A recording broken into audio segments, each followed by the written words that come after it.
There are many ways of telling the story of Zionism from Balfour onwards, and indeed from Balfour backwards. I'm going to draw out just one of the connecting threads, which is the thread of anti-Semitism, which was there before the Declaration of Balfour, was there in the Balfour Declaration in its motivation, and is allegedly with us still. And I shall be talking later on about the extraordinary expulsion of the very distinguished comrade and friend Moshe Makova from the Labour Party, which took place earlier this month. The anti-Semitism we're talking about is not Arab anti-Semitism. The Jews were regarded in the Middle East by their Muslim neighbours as a protected people. They were the people of the book. There was, generally speaking, a process of very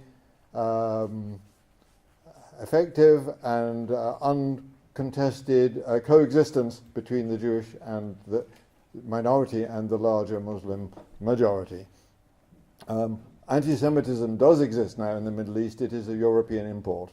We have dumped our anti-Semitism problem over there following the European response to the Holocaust. Clearly anti-Semitism motivated the whole movement of Zionism, which existed before Theodor Herzl crystallized it into a movement in 1890s, and I'm sure it was in the mind of the reactionary Jewish alternative leader Jabotinsky when he talked about building an iron wall to protect the Jewish colony that was building up in Palestine. Just worth remembering that despite we have that trajectory of a Zionist movement that started in the late 19th century and moved on, catching up with nationalism, as we've said, that a late movement to nationalism, because mostly the movements of nationalism in Europe, in Germany and in Italy, were earlier than that. So the development of a Jewish colony there was a late piece of nationalism as well as a late piece of colonialism, so that they tried to do what had been done with relative success earlier on and tried to do it in a way which has provoked all the crises that we have seen. It's worth saying, though, that among the Jewish populations of Europe, which is where the Jewish populations of the initial Jewish populations of Palestine came from,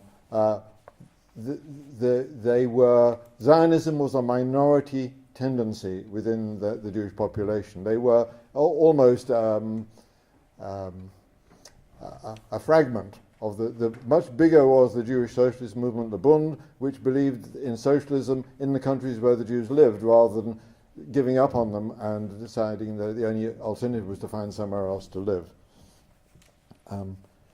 I'd like to start, though, with the Balfour Declaration and the way in which anti-Semitism motivated not just the Jews, some of whom wanted to go and live in Palestine, but also the people who facilitated it by the Balfour Declaration.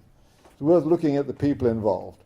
Balfour believed in the worldwide power of Jews. He was, if you like, a conspiracy theorist. He thought the Jews were so powerful they had to be wooed.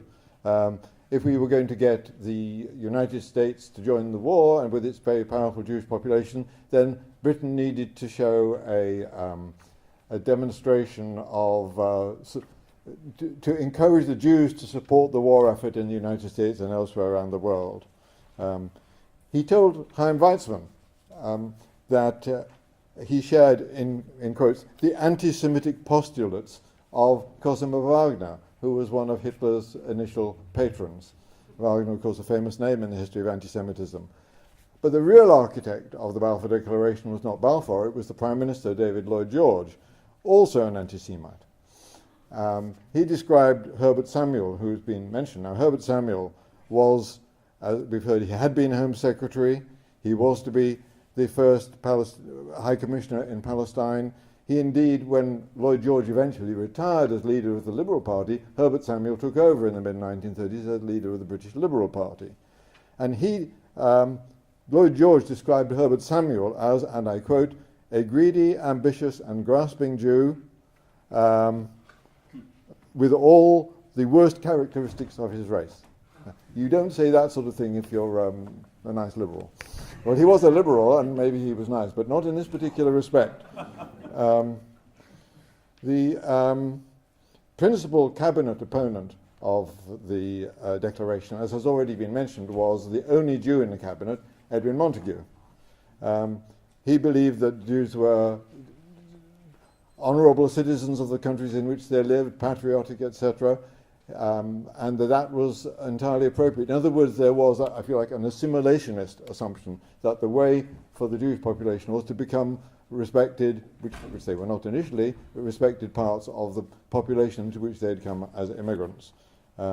He believed that to make a national home for the Jews in the Middle East would result in expulsions around Europe and indeed of Jews, and that Palestine would become the world's ghetto. That's a quote from what he said. It's worth saying that the declaration wasn't just opposed by one Jew in the cabinet, it was opposed by the most representative body of the Jewish population in Britain, the Board of Deputies of British Jews. It's not very democratic, but it's the best that we had. Also opposed by the Anglo-Jewish Association, which was the representative of the more long-settled Jewish population, some of whom had made it like Lord Rothschild. So there was widespread opposition to the idea of a Jewish home among the Jewish population in Britain, and that really didn't change very much. It changed gradually, but really until the Holocaust and until the Second World War, that was and the foundation of Israel, that was not the dominant view in Britain. I remember growing up in Liverpool, and the principal local rabbi, who was at the Green Bank Synagogue, Rabbi Lehrman, was excoriated by my parents because of his sermons against Zionism. The Jewish religious position was also significantly against the Zionist tendency. However, that's looking ahead a little. The convergence of Zionism and anti-Semites, in the sense that anti-Semites supported Zionism, is, in the case of the Balfour Declaration, is not a unique instance. It's a repeated pattern.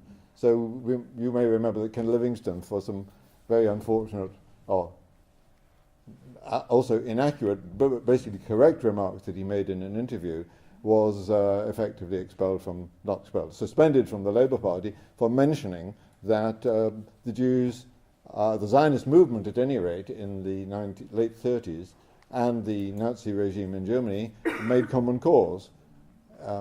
That historical fact is very well known.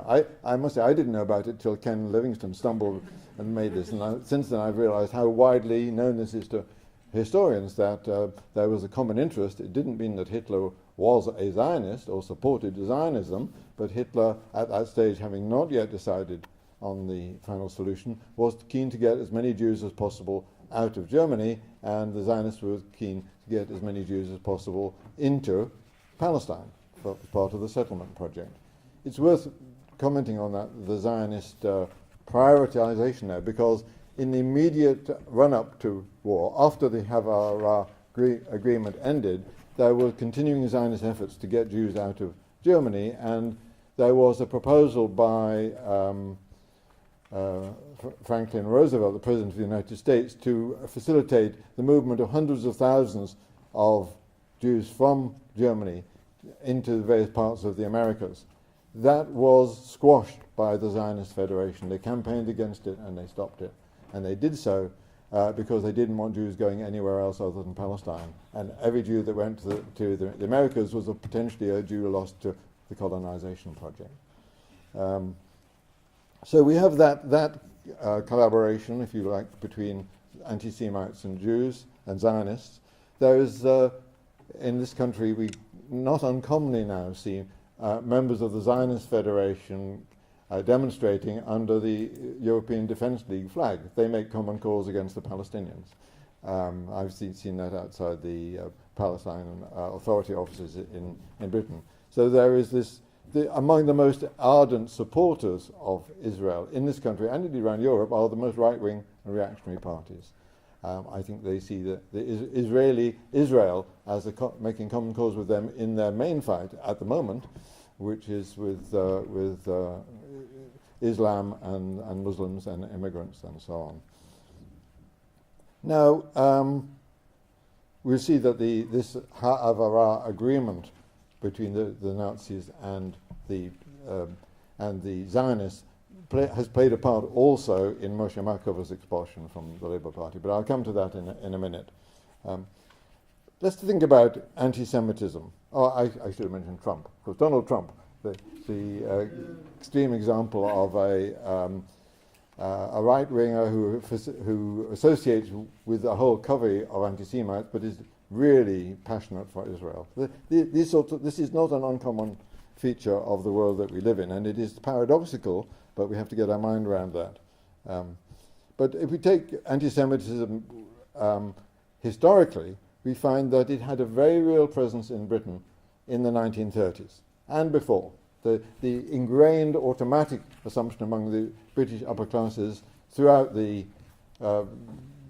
period since Jewish emigration to Britain happened from about the 1890s onwards is a fact. But then there became the grassroots, more working or lower middle class anti-Semitism, which peaked in the 1930s with Oswald Mosley, the British Union of Fascists, which at one point in the 30s had 50,000 members. It was a very substantial movement.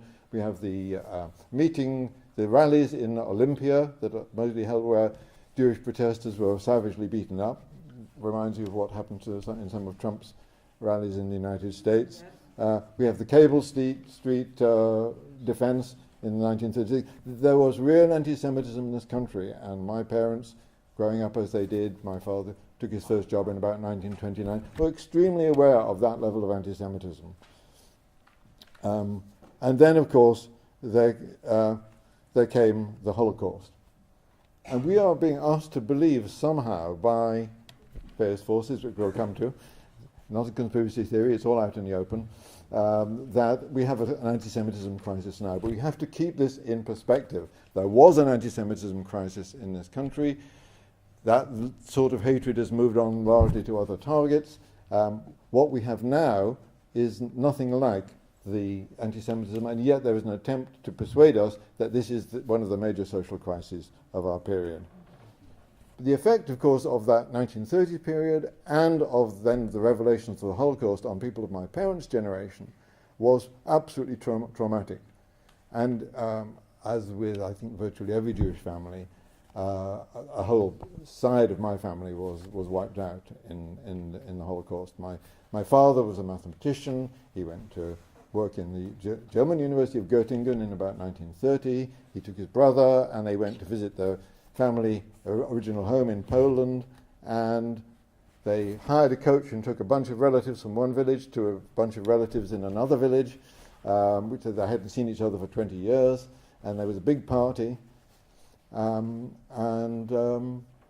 my father used to tell this story as an exciting family event, I said, well, what happened to those people? And he said, they're all dead.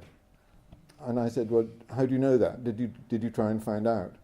And he said, no, he didn't want to go there. He didn't want to make those explorations. But they all knew where he was. He was the professor of mathematics at the University of Liverpool. He was the most established member of the extended Jewish family. Anyone who had survived would have contacted him. And as far as we know, there was nobody. So that traumatic event lives in the Jewish community. I think I'm the second generation. My children are the third generation. It still persists, but I think it is becoming attenuated with time, and the sheer emotional impact of that is now less significant than it was, and Israel is, through its actions, reducing the impact and taking away the automatic support that Israel used to have. So I'll say a bit more about my personal story. I came into political awareness just after the Second World War. I remember being given an illuminated scroll, apparently signed by George VI on the day that the war ended. Highly sensitized to anti-Semitism by my parents, delighted by the survival of Israel as I saw it in 1948, celebrated the victories in 1956 and 1967. I grew up in a Zionist household. My grandfather retired at the age of 50 from his little tailoring firm in Leeds, passed it on to his son, and then campaigned for 30 years collecting money for the Jewish National Fund. And all Jewish houses had a little blue and white box in which money was put. My grandfather has a forest named after him in Israel. I never stopped to think about it. I thought the words didn't exist, but I thought, how ecological, effectively. Wonderful. My grandfather's forest. I never did visit it, but I rather assume it was one of those forests that was built over the ruins of a Palestinian village to ensure that it was obliterated from memory. And of course the Jewish National Fund, into which we put our pennies and so on, had an active settlement division and was responsible for a large amount of the land which was acquired for Jewish settlement purposes, and continues to have a settlement division to this day, and is helping in the colonization of the Negev, etc. It took me years to unlearn what I learned in my childhood.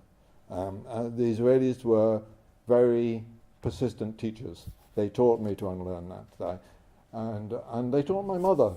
I don't think she went as far as I did in the tutorial process. But we started arguing about it when I said, why is Israel doing that? Why is it retaliating? Why is it not reaching an agreement now with the Palestinians? They've got a viable state. What's holding them back? Of course, I didn't understand the dynamic of Zionism, which was to get a much larger territory, the maximum amount of land for Jewish settlement with the least number of Palestinians on it. So after a while, we stopped talking about it because it was too difficult. And then we started talking about it again when my mother started saying she just didn't understand what the Israeli government was doing. And she'd worked for so many years. She lived in Liverpool. They came from Leeds, but they lived in Liverpool for 50 years. She was treasurer, and then I can't remember if it was chairman or president of the Liverpool Hulda Zionist Circle, which was the women's Zionist movement of that particular generation among the Liverpool community. So they were very involved in it, but she herself could not understand because she had, if you like, a false consciousness of what the whole Zionist settlement project was about. So we have that. We have real anti-Semitism. We have the trauma of the Holocaust, and now it seems we have anti-Semitism again in this country. It's really quite odd. This is a crisis which appeared very suddenly in September 2015. Nobody was noticing it beforehand. It's interesting because when it started happening, I heard Jonathan Sachs, the ex-chief rabbi, quite a distinguished man in his way, being interviewed by a very helpful journalist who obviously wanted to make the most of the anti-Semitism crisis. So he said, well, Rabbi Sachs, perhaps you would like to tell listeners about your own personal experiences of anti-Semitism. And his response was so extraordinary that I've remembered it right down to the hesitations. It was something like, well, actually, it's strange. I've never had any personal experiences of anti-Semitism, and that's odd because most people know that the chief rabbi is Jewish. And this is an experience which is repeated throughout Jews of my, which is roughly speaking his generation, that anti-Semitism is something that we had very marginal encounters with, not a major social problem, not even a major social problem in our own personal lives. The figures that the Home Office collects on hate crimes bear this out. I haven't seen the latest figures which came out this week, which says there's been a big increase in hate crimes. But the proportion that are anti-Semitic is trivial. The last year's figures that I looked at showed something like 45,000 hate crimes recorded by the police, of which I think about 1,500 were located as anti-Semitic acts. But these will be mostly daubings on walls and on gravestones. It's not like it was in the 30s with physical attacks or in danger of death. This is that compared with anti-black racism, compared with Islamophobia, this is not the major social crisis of our time. the extraordinary thing is they're saying that this, I would have thought, almost non-existent crisis is particularly concentrated in the Labour Party, which I first joined in 1962.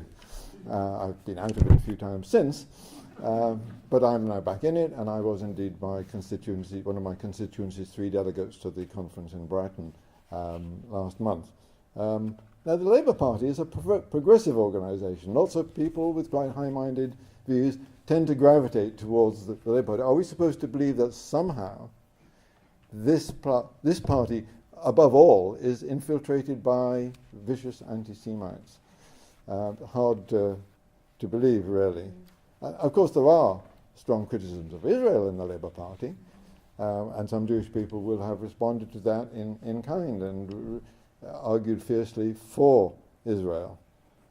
There is undoubtedly some online criticism of Israel which, either wittingly or unwittingly, adopts classic anti-Semitic tropes. I've never heard that in any meeting in the Labour Party that I've been in. Some colleagues say they have heard it very occasionally. You do get it online, and on all our websites we remove all such statements as soon as they come in. But these are people mostly not thinking that they're anti-Semitic, but just substituting the word Jew for Zionist, or Jews for Israel, and seeing that somehow Jews are responsible for what Israel does. The mistake is understandable because that's what Netanyahu says.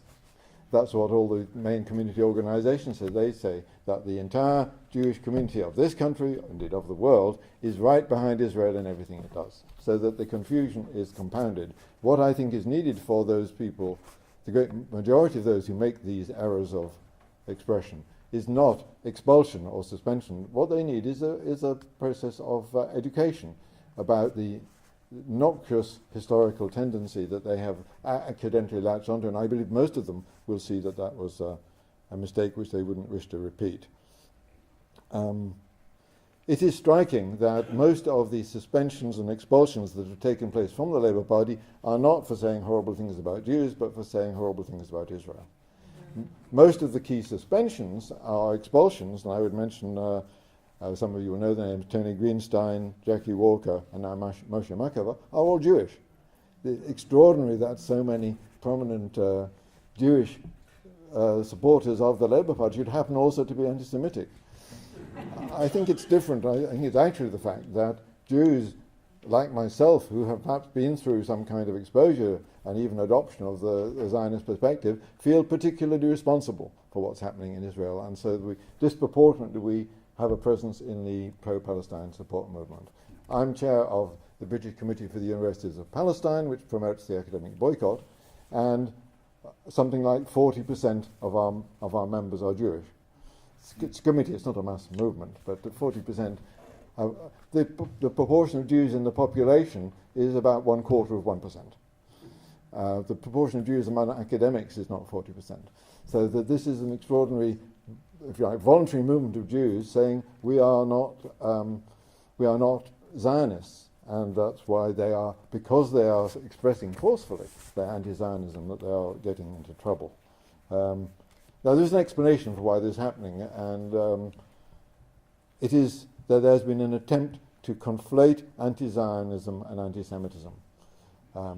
The IHRA definition, International Holocaust Remembrance Alliance definition, which I think is available in one of your handouts, is a classic example of that. This was started by a working party of a European Union committee, which the committee refused to adopt this definition, which its working party had come up with. And that definition was banging around the world from 2004, looking for a home, that somebody who would adopt it. And in May of last year, it was adopted by the International Holocaust Remembrance Alliance, and that connection of the definition to the word Holocaust has got it now increasing acceptance, including by our very own government, and allegedly by the Labour Party. It was announced that Jeremy Corbyn had accepted it within days of Theresa May. Actually, what happened is this: that the definition, the International Holocaust Remembrance Alliance definition, consists of 40 words. Doesn't mention Israel. It's very vague.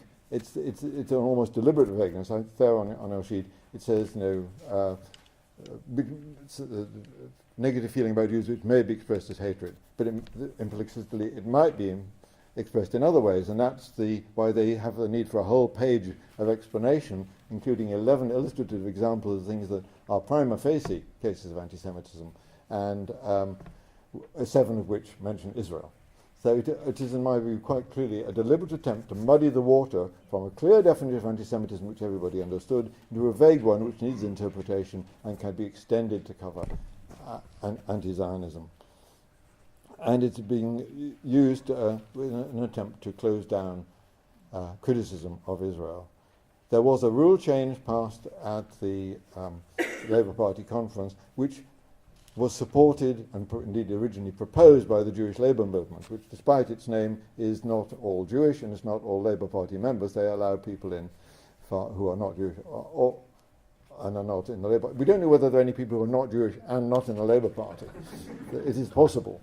But they promoted this rule change, and in the end a slightly watered-down version was brought in and approved at conference because the National Executive Committee had recommended that the alternative should be rejected, and there's no way at this great festival of unity that people were going to overthrow a recommendation from the National Executive Committee on an issue which has become so sensitive to the headline writers of all our media. So the reason I think Israel had been trying to launch the anti-Semitism countermeasure against the Palestine support campaign movement for quite some time, and particularly since the boycott, divestment and sanctions movement started in 2004, 2005, with little success. But now with this definition, they are beginning to make some real progress. But I think you should realize that according to the Israeli government, and indeed according to the president of Israel, about 3 years ago, there were just 2 main strategic threats to Israel. One was the boycott, divestment and sanctions movement. The other was the Iranian bomb. Well, for the moment, thank goodness, we don't have the Iranian bomb. So now boycott, divestment and sanctions is the primary target for Israel, which sees itself threatened, not economically, but in its legitimacy by this. So they got traction around about 2015, and in this country particularly, it took off at exactly the time when Jeremy Corbyn became leader of the Labour Party. The first major party leader, certainly in this country and perhaps in Europe, who was a dedicated anti-racist and supporter of the Palestinian cause. So this campaign, there's no need to call it conspiracy because it's all out in the open. The enemies of Corbyn and the friends of Israel have made a common cause, and often, of course, they are the same people, and said that anti-Semitism is an issue, and Jeremy Corbyn has facilitated it. All of his left-wing friends like me are anti-Semites, and we therefore need to have them out of the Labour Party, and meanwhile to make dialogue about the crimes of Israel much harder to carry out in the public domain. So coming towards the end of this thread of anti-Semitism, taking us right up to date, I was at the Brighton conference, and it was a great conference, an extraordinary festival of unity. There was an extraordinary buzz in the place. I was here at the Labour Party conference in Liverpool the year before. We were like a morgue. It was shell-shocked by the re-election of Jeremy Corbyn, and all the activity was at the Blackie at the World Transformed, which was an amazing experience.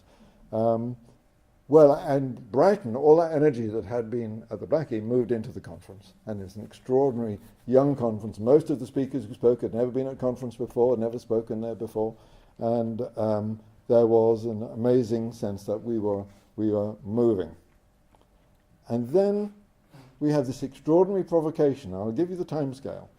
On Wednesday, Jeremy Corbyn concluded the conference, Wednesday the 27th of September, with this wonderful speech which included the commitments that the Labour Party had about recognising Palestine, ending settlements and occupation, which had been taken out of the National Policy Forum report and put back in because there was so much pressure going. He made that commitment in his speech, and it was the loudest standing ovation he got, except for the one he had at the beginning and the one at the end. So there was amazing support from the delegates, many of whom this year, as opposed to last year, had been put forward by the reformed and re-radicalised Labour Party that has been growing up among us. So that was Wednesday the 27th. Friday the 29th, persons unknown, made a complaint to the Labour Party that a gentleman called Moshe Makava was an anti-Semite. And they gave as evidence this newsletter which had been circulated round the conference. I picked up a copy there, not knowing it was going to be a historical document. The title of this is the Labour Party Marxist free sheet, and it's a reprint of an article by Moshe Makava headed "Anti-Zionism Does Not Equal Anti-Semitism." And there's a subtext, and I need to explain, progress is not progress like you and I would think. Progress is a right-wing Blairite faction within the Labour Party. So the subtitle is "Progress, the Jewish Labour Movement and the right-wing media have been running a completely cynical campaign," argues Moshe Makava. So the complaint was made on the Friday. On the Tuesday, he received an email saying he'd been expelled. That gave them Monday to make up their minds. They obviously did a very thorough, very quick examination. Somebody, and we still don't know quite who, certainly not Jeremy Corbyn, acted precipitately through the apparatus of the Labour Party to expel Makava, a courageous, principled Israeli dissident, emeritus professor like me, of mathematical philosophy, international reputation in things like how coalitions negotiate with each other, and a wonderful character whom I've known for 40 years, widely loved in the movement, in various movements, and of course Jewish. He left Israel in 1968, having signed a statement. Some of you may even have heard it. There was a program about this statement on Radio 4 last week. The statement in 1967 of Jewish leading figures, many of them intellectuals, who said that the occupation would lead down a path of disaster for Israel. And with amazing prescience, they analyzed what would happen. There would be occupation, there would be resistance, there would be repression, there would be terrorism, there would be counter-terrorism. Everything that happened was predicted by this group in 1967. And of course, none of them could stay, or very difficult for any of them to stay in Israel. Moshe Makava, then a relatively young man, came here and made his career in British university system. So we have this amazing offence that he actually told it like it is, and that he was therefore accused of anti-Semitism. I should say the Labour Party, we'll finish in a minute, the Labour Party sent him 2 letters of expulsion. That's really one more than you need. On the Tuesday, they sent him a message saying, "It's been drawn to our attention that this is arguably, we think it is probably an anti-Semitic article according to the IHRA definition." That's in the letter of expulsion. However, in the process of investigating this, we discovered that you appear to be a supporter of an organisation which is not in accordance with the principles of the Labour Party, namely the Labour Party Marxists, and the Communist Party of Great Britain, which is not the Communist Party, it's another Communist Party, which is a minor sect, and therefore we are regarding you as not a member. You are thereby excluded from the Labour Party. You have no right of appeal. You can, if you wish, challenge the evidence which we have produced that you were supporting these other organisations. And you have 2 weeks to do that, which ended, I think, on the 17th. So, that was Tuesday. Thursday, if they'd given themselves a bit more time, they might not have published that anti-Semitic smear, which of course had nothing to do with the grounds on which they eventually were saying they were expelling him. They wanted to get it in the record. On Thursday, they realised they had to take it out of the record because there was no way it would stand up. Jeremy Corbyn and the Labour Party have not accepted the IHRA definition in its entirety. They've taken those 40 vague words and they have not accepted the examples of criticism of Israel, so that there is no way in which they could use the IHRA definition, as they tried to do, to brand him as an anti-Semite. So you will be not surprised to hear there's been quite a convulsive reaction to this expulsion. At the last count, there was, roughly speaking, 30 Labour Party branches that have passed resolutions in support of Moshe Makova. This is in no time at all. On Wednesday, Hampstead and Kilburn, CLP, that's the constituency rather than the branch, passed a resolution 55-0 in support of Moshe Makova. That's his Labour Party constituency, and many members of the Jewish Labour movement are active, leading members are in that branch. They did not vote against that. This is a provocation. I suspect it's a provocation too far. And I think that the reason why they did it was because they were upset and outraged, we don't know who they are, at the success of the Palestine movement and also of an organization I'm going to mention in a minute, the Jewish Voice for Labour, at that conference. Because Jewish Voice for Labour, I'm proudly wearing their badge. I have some more if people want it. Preference given to members of the Labour Party, of course. We only allow in people who are both Jewish and in the Labour Party. I'm sorry, we're quite racist on that.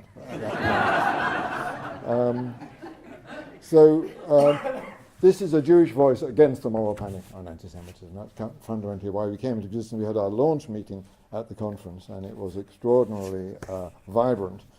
And if you get a chance to watch it on video on YouTube, it's a fantastic occasion. We had a packed-out meeting in a ballroom, which we thought was far too big and turned out to be far too small. We had Ken Loach turning up uninvited. We had Len McCluskey coming and saying his union was going to affiliate. We had Tosh MacDonald of ASDAF. Yeah, it was an extraordinary carnival of excitement because people were pleased to hear people saying that there was not anti-Semitism of this endemic character in the Labour Party. The two standing ovations, apart from those which Jeremy Corbyn got, which were the greatest at conference, which is very unusual. Very occasionally you get speakers who get their 3 or 5 minutes at the rostrum. You get applause. You don't often get a standing ovation. The two who did were Naomi Wimborne-Adrisi and Leah Levine, both of whom members of Jewish Voice for Labour, who were speaking about Palestine and about the anti-Semitism issue. And I thought that those standing ovations were a relief at hearing from Jewish comrades who therefore were licensed to say so, that the things that they knew in their gut were untrue. I think this is something to build on. That's what Jewish Voice for Labour is going to do. We represent another voice for Jews who don't buy into this crisis and who support Palestine. The crisis of anti-Semitism, folks, is fake news.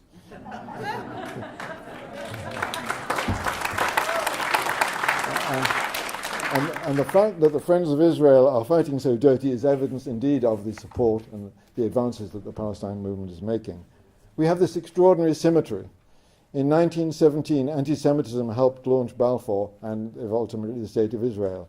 In 2017, anti-Semitism is being deployed by some who believe what they read in the papers but have probably not experienced it themselves, by others cynically who want to oppose Corbyn and support Israel. And we must do our most to insist with Moshe Makova that anti-Semitism is not equal to anti-Semitism and we need to protect free speech on Palestine. Thank you.